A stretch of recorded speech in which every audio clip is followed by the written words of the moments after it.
Beberapa prajurit Kopassus yang tidak terima rekannya dibunuh memberondong tembakan kepada pelaku pembunuhan.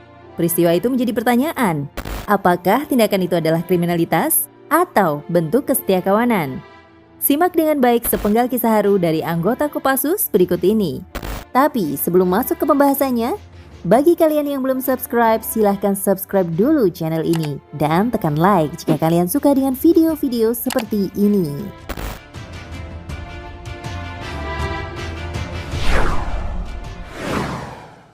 Berawal dari penganiayaan yang menewaskan Serka Heru Santoso di Yogyakarta pada Maret 2013, kematian itu ternyata juga memberikan rasa sakit kepada Serda Ucok, yaitu sang sahabat. Tidak terima dengan tewasnya Serda Heru, Serda Ucok mengajak rekannya untuk mencari pelaku pembunuhan itu. Setelah Ucok mendapat informasi saat mengikuti pelatihan di Gunung Lawu, para pelaku penganiaya Heru diduga juga merupakan pelaku pembacok Sertu Sriono, anggota Kodim Yogyakarta yang juga mantan Kopassus. Ia tewas sehari setelah nyawa Heru direnggut. Berdasarkan informasi dari warga, Deki dan teman-temannya, yaitu pelaku pembunuhan Heru dan penganiayaan Sriono, berada di lapas kelas 2B Cebongan, Sleman. Setibanya di lapas, Koptu Kodik, rekan yang ikut mencari bersama Ucok, membagikan senjata yang semula disimpan di bagian belakang mobil. Senjata berupa 3 senjata AK-47, 2 pucuk replika AK-47, dan sebuah pistol dibagikan kepada rekan-rekannya. Sekitar pukul 00 waktu Indonesia Barat, beberapa prajurit pasukan elit ini masuk ke area lapas dan menggedor pintu gerbang dengan mengaku sebagai aparat Polda Yogyakarta. Kecurigaan sempat dirasakan petugas sipir, namun akhirnya membukakan pintu setelah diancam dengan senjata api.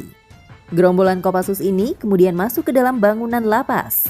Mereka masuk ke lokasi blok penjara menggunakan kotak kunci yang diambil paksa dari kepala keamanan lapas Cebongan.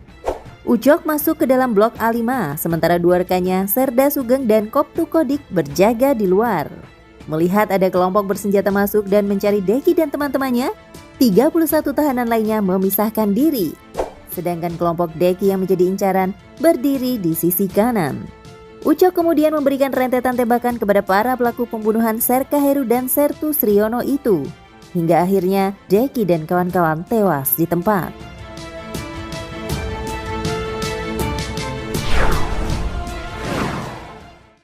Para prajurit Kopassus itu kemudian didakwa atas kasus pembunuhan napi di lapas Cebongan. Serda Ucok yang merupakan eksekutor sekaligus pemegang komando atas serangan tersebut akhirnya dijatuhi hukuman paling berat, 11 tahun penjara dan dipecat dari kesatuan Kopassus. Hakim menilai Serda Ucok terbukti bersalah melakukan pembunuhan berencana terhadap para tersangka pembunuhan Serka Heru Santoso. Dalam pembelaan pribadinya, Serda Ucok menegaskan tidak melakukan tindakan pidana melawan perintah atasan. Dia membantah tindakannya sebagai pembunuhan berencana.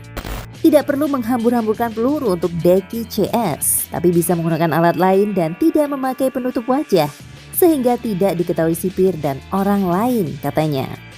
Ucok mengatakan rentetan tembakan terhadap Deki telah terlanjur dilakukan. Ia mengaku ikhlas jika ternyata harus menghadapi penjara dan siap bertanggung jawab meski harus dipenjara belasan tahun. Tapi saya berharap majelis hakim tetap memberi kesempatan saya menjadi prajurit. Majelis jangan menjatuhkan hukuman tambahan dipecat sebagai prajurit karena menjadi prajurit merupakan kehormatan. Saya mohon majelis menyatakan saya masih layak dipertahankan sebagai anggota dalam dinas militer, pungkas Ucok.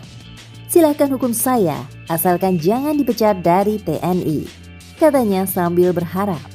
Dan itulah sepenggal kisah haru dari anggota Kopassus. Terima kasih buat kalian semua yang sudah nonton video ini. Jangan lupa menyaksikan video terbaru dari channel ini.